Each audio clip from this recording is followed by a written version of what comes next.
Assalamualaikum warahmatullahi wabarakatuh.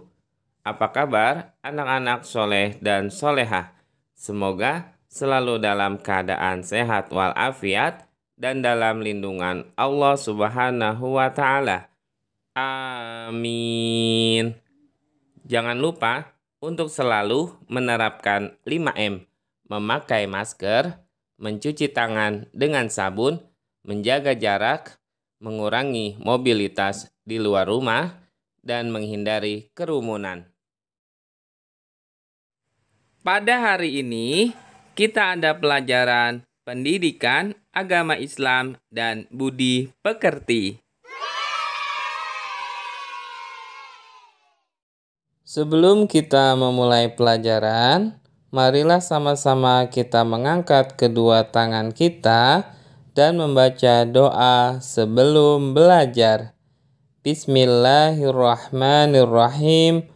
Rabbi zidni ilma warzuqni fahma. Amin.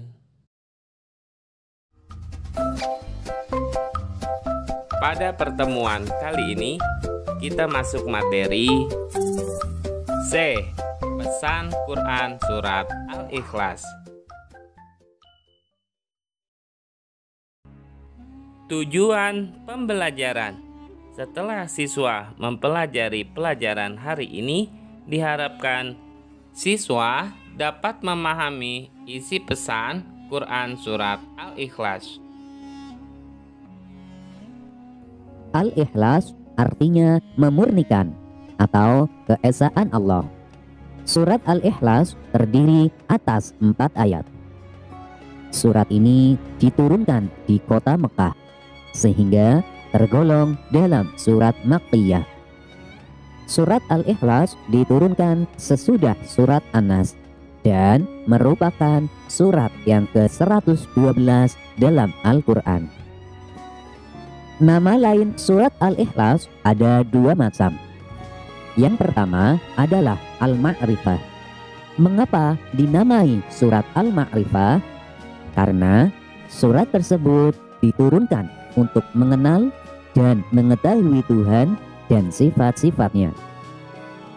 Nama lain surat Al-Ikhlas yang kedua adalah At-Tafrid, karena surat tersebut bermakna bahwa Tuhan itu esa atau tunggal.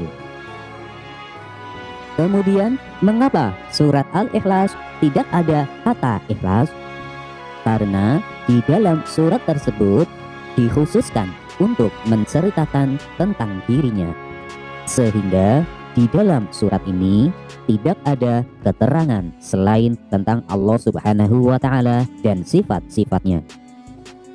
Kemudian surat ini mengajarkan tentang prinsip ikhlas bagi orang yang membacanya, karena orang yang meyakininya akan menjadi ikhlas dalam menjalankan agama Allah Subhanahu wa Ta'ala. Mari kita simak terjemah surat Al-Ikhlas. 1. Katakanlah Muhammad, dialah Allah yang Maha Esa. 2. Allah adalah tempat meminta segala sesuatu. 3. Dia tidak beranak dan tidak pula diperanakan. 4. Dan tidak ada sesuatu yang setara dengannya. Berdasarkan terjemah surat Al-Ikhlas tersebut, terdapat beberapa kandungan.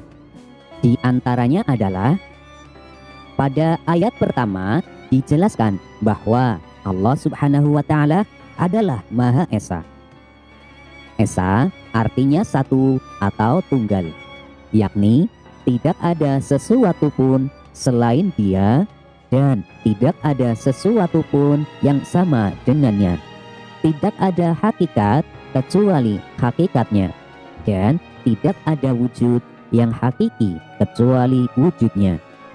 Kemudian pada ayat kedua, Allah Subhanahu wa Ta'ala adalah tempat bergantung segala sesuatu. Maksudnya hanya kepada Allah Subhanahu wa Ta'ala seluruh makhluk menyandarkan segala kebutuhan dan permasalahannya. Dialah satu-satunya tempat yang dituju untuk memenuhi segala hajat makhluk. Oleh karena itu, kita tidak boleh menggantungkan sesuatu itu selain kepada Allah Subhanahu wa Ta'ala. Misalnya kepada pohon, matahari, bulan, dan lain sebagainya. Mengapa? Karena orang yang bersandar atau menggantungkan selain kepada Allah adalah termasuk orang-orang yang musyrik. Kemudian pada ayat ketiga menjelaskan bahwa Allah Subhanahu wa Ta'ala tidak beranak dan tidak diperanakan. Allah Subhanahu wa Ta'ala tidak beranak karena tidak ada Tuhan yang sejenis dengan Allah. Allah adalah Tuhan yang Maha Esa.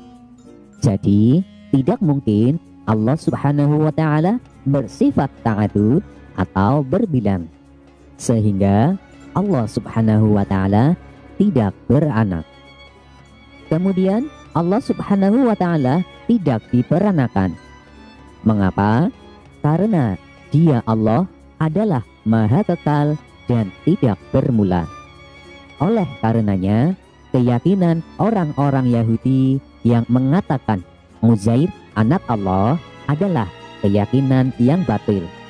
Keyakinan orang Nasrani yang mengatakan Isa adalah anak Allah juga keyakinan yang batil. Keyakinan orang-orang musyrik yang mengatakan malaikat adalah putri-putri Allah itu juga merupakan keyakinan yang batil, karena Allah Subhanahu wa Ta'ala tidak diperanakan. Kemudian pada ayat keempat, Allah Subhanahu wa Ta'ala menjelaskan bahwa tidak ada sesuatu yang sebanding dan setara dengannya, yaitu baik dalam hakikat wujudnya maupun dalam sifat zatnya. Tidak ada sesuatu yang dapat menyaingi atau menyamai kedudukannya, karena Allah Subhanahu wa Ta'ala adalah Maha Suci dan Maha Tinggi. Berdasarkan penjelasan di atas, maka kita dapat mengambil pokok-pokok isi surat Al-Ikhlas. Di antaranya adalah beriman kepada Allah Subhanahu wa Ta'ala yang Maha Esa. Kita harus beriman kepada Allah Subhanahu wa Ta'ala yang Maha Esa, karena Tuhan hanya satu, yaitu Allah Subhanahu wa Ta'ala, dan tidak ada Tuhan selain Dia. Kemudian menggantungkan harapan hanya kepada Allah Subhanahu wa Ta'ala. Hanya kepadanya lah segala sesuatu bergantung, karena Allah Subhanahu wa Ta'ala Maha Kuasa. Kemudian kita harus meyakini bahwa Allah Subhanahu wa Ta'ala tidak memiliki anak dan tidak diperanakan, dan meyakini bahwa tidak ada yang setara dengan Allah. Sikapku, aku dapat mengetahui isi pesan surat Al-Ikhlas. Untuk link soal latihan ada di kolom deskripsi.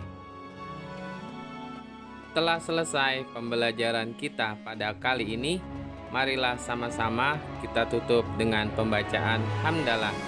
Alhamdulillahirabbil alamin. Semoga ilmu yang telah kita pelajari menjadi ilmu yang bermanfaat di dunia dan di akhirat. Bapak akhiri, wassalamualaikum warahmatullahi wabarakatuh.